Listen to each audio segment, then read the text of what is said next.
Greetings everyone. Welcome to the lecture on Patriarchy in Early India. In this lecture, we shall be discussing what were the processes which led to a lower status of women over a period of time. Shalini Shah has discussed the idea of patrilocality versus matrilocality, and she has used this to trace the beginnings of male dominance. Patrilocality prevented women from developing a collective consciousness of their exploitation and gave rise to social and psychological processes which ultimately culminated into subordination of not only the female body but also mind and spirit. Shalini Shah has dealt with the problem of the cultural production of patriarchy and its connection with other kinds of production and political processes, and has argued that all forms of coercion, physical, social as well as psychological, were used to achieve this end. Women were excluded from war and warrior-like training, and this constituted an important element in the definition of femininity. However, the increasing marginalization of women in the political sphere and privatization of her functions was largely attributed to her breeder-freeder role, which made her a non-specialist. This meant that her prime duty was that of rearing children, breeding children, rearing children, taking care of a family in a developing society which was moving towards greater specialization, class differentiation and urbanization. Another scholar, Kumkum Roy, has used a number of textual traditions to discuss the evolution of patriarchy. Texts like Vedic Grihasutras, Arthashastra, Dharam Sutras, Jatakas, Smriti literature, Kama Sutra, etc. All these have been referred to by her for the construction of the social history of early India and to discuss the changing role and position of women in early India.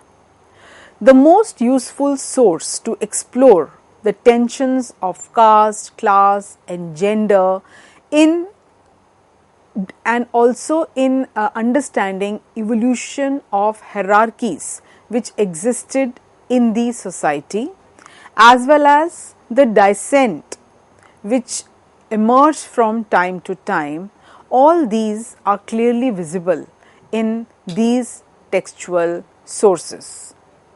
According to Kumkum Roy, Grihasutras and the Brahmanical patriarchal view of marriage concerned solely with domesticating wife. So therefore, Grihasutras can help us in understanding the process whereby a woman was domesticated into an obedient wife, and gradually there was evolution of the image of an ideal wife. Rigveda and the Grihasutras do not enforce obedience upon the wife, but by the time the Smriti literature was composed, the status of wife was lowered and the ideal of a docile, obedient wife came to be idealized and came to symbolize the glory of Indian culture. The feminists traced women suffering to the patriarchal ideology of Pativrata Dharma, and therefore several feminist scholars have tried to understand how this very concept emerged during the historical period. Meenakshi Mukherjee questioned the idea of an ideal woman that was projected in Mahabharata time and again.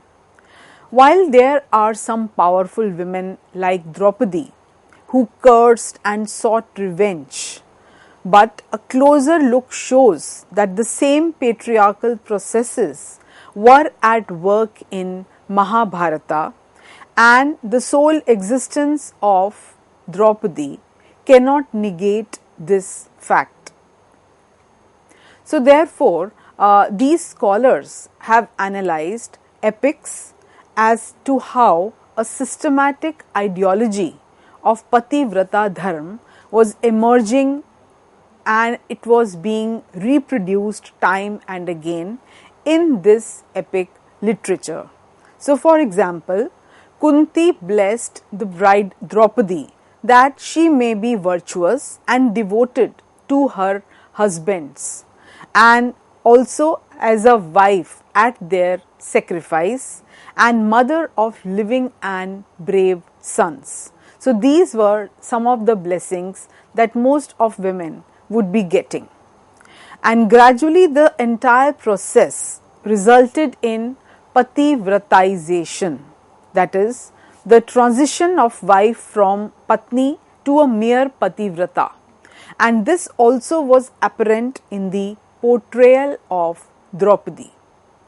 Draupadi's conversation with Satyabhama also described that what exactly was Pativrata Dharma and how it should be followed. So, she stated, to live under the husband's protection is the eternal law, that is the Sanatan Dharma for women. The husband is God, he is the only refuge. So, what woman could displease him?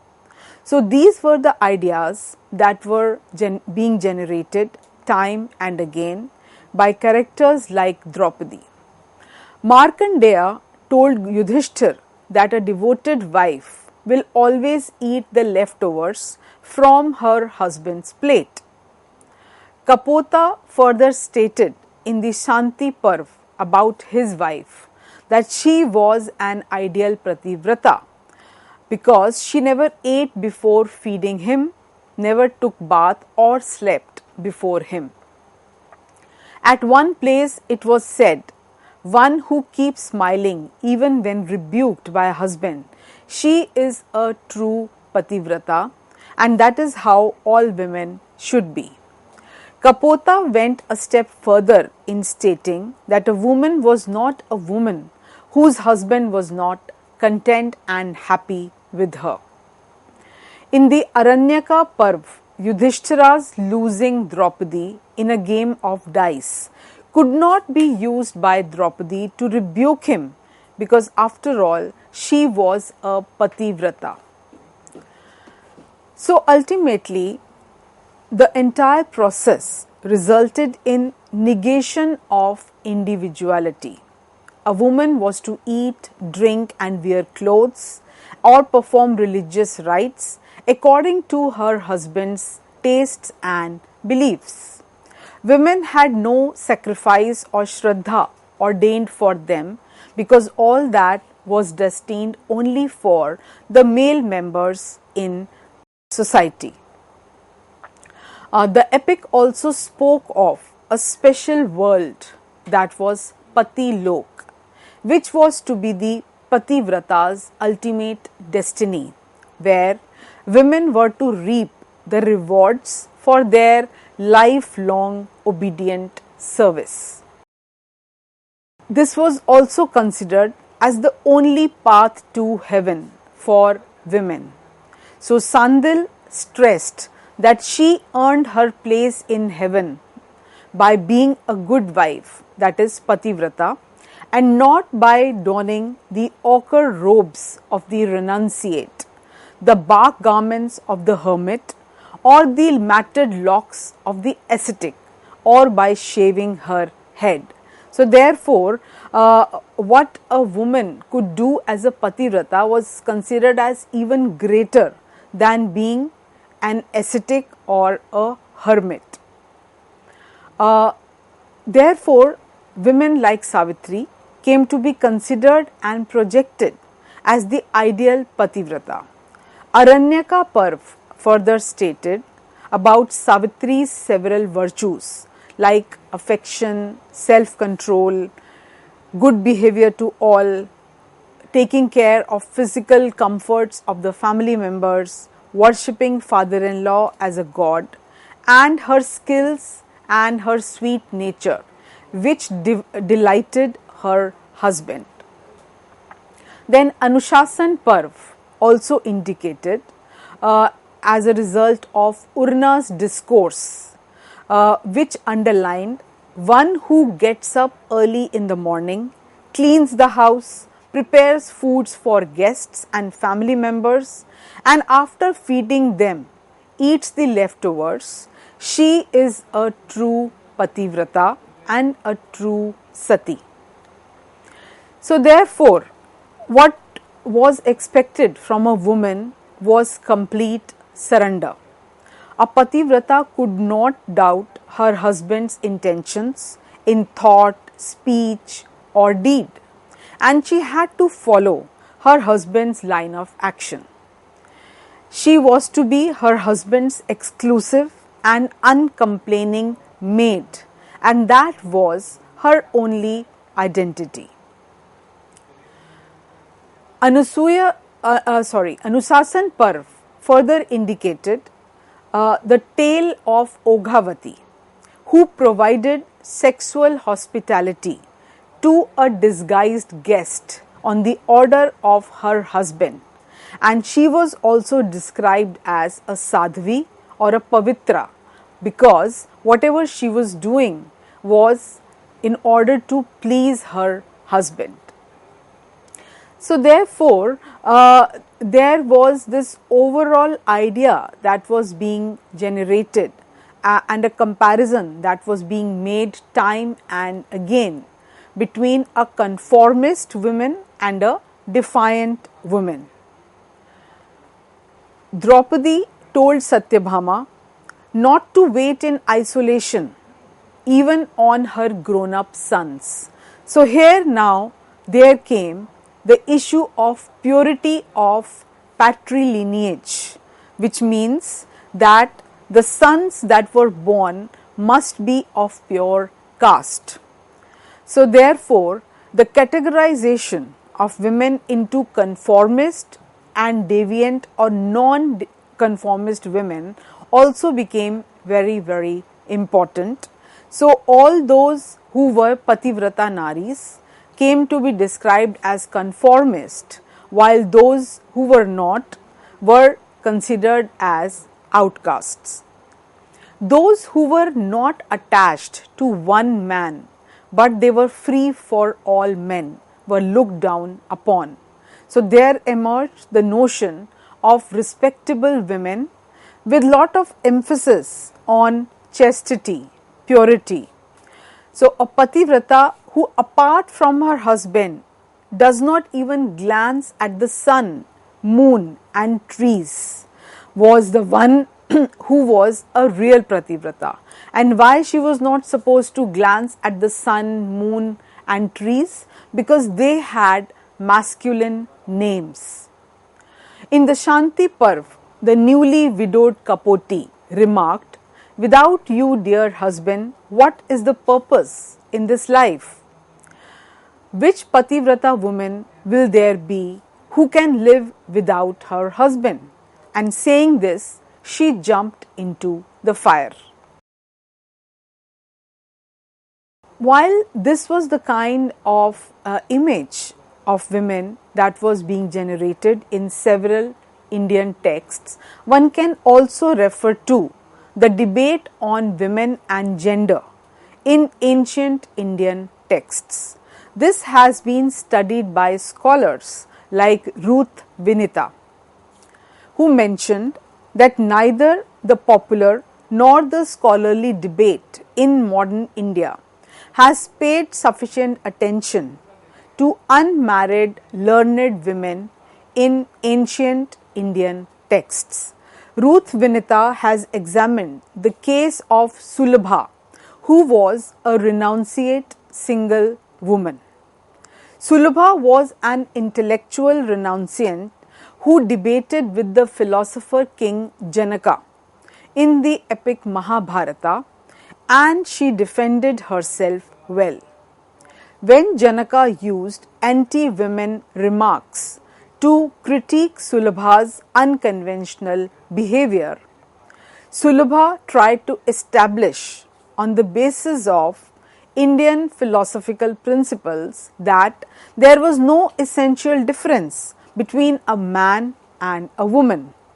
A debate about gender, specifically whether a woman can be autonomous, can be a man's intellectual equal or superior, and can attain emancipation independently, hence followed. Sulabha also demonstrated by her own example that a woman may achieve liberation by the same means as a man. So she may not get married in order to attain liberation or to reach heaven. She could do so by leading the life as she was leading. Another example of a married woman who debated with a male sage, proving that even a woman following the conventional path of wifely devotion may outdo a sage in wisdom and virtue. Then one can talk about the Rig Ved Samhita that was compiled around 1500 BCE, in which the goddess Vak had no consort, and Saraswati too is worshipped without a consort in most of the traditions. So Sulabha, by becoming an ascetic, opted on her own out of the social institutions like marriage, family, community, and so on. So Janaka argued that Sulabha's behavior does not correspond to the ascetic way of life because of her beauty. Janaka mentioned that Sulabha is delicate, shapely, youthful, and therefore probably she can seduce anyone, because a young and beautiful woman is incapable of overcoming her desires according to Janaka. Janaka argued further that the power of kings consists in sovereignty, the power of Brahmins in the Vedas, and the power of women in their beauty, youth, marital bliss. Hence, Sulabha should not try to deceive a king or a Brahman, and rather she should become a good wife. All this was being stated because in early India, celibacy and learning were conceived of as options, mostly for men, and very few women could muster up the courage to opt that path. Now, if we discuss the gender perceptions of Janaka's discourse, he defines a woman by her ties to men. Janaka believes that a woman always belongs to some man in her life, whether it is father or husband or son. And if she does not belong to one man, she is then a wicked woman who cannot be trusted, as she may unite with any man activated by lust, or may act as a spy for a king and deceive other kings. Since the same Atma animates both women and men, women are capable of pursuing the same paths as men. This was the lecture that was given by Sulabha to Janak. So this can be discussed as part of Sulabha's discourse. So Sulabha mentioned that a truly wise person who has realized the oneness of the Atma will not try to judge anyone, including any woman, by caste or marital status. Such words of wisdom were coming out from Sulabha.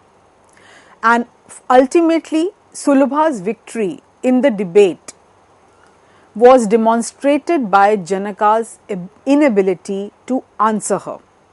Sulabha finally justified her own choices in life, that is, not to marry and to wander around in the world alone, to seek emancipation by the same path as men, and her actions also by entering into public debate with a famous man, that was King Janaka, and therefore she was no less than him. Her arguments were based on the oneness of the universal Atma, which applied to all men and women anywhere and everywhere. So therefore we see that when we are talking about the status of women in early India, we must also take into consideration these kind of debates and discussions, even if they are not many. According to Ruth Vinita, the debate between the married woman and Kaushika in the Mahabharata shows that women had a mind of their own. An ascetic Kaushika goes on his rounds asking for alms and gets annoyed when a devoted housewife keeps him waiting while she serves her husband. When he reproaches her despite her apology, she replies and gave rather a scholarly lecture to him and demonstrated that a true Brahman is not one who merely knows the scriptures, but rather one who has overcome anger and who sees everyone as equal. So, with this, I end my lecture, and I hope that all of you would ponder over the fact that what was exactly the status of women in early India. Thank you.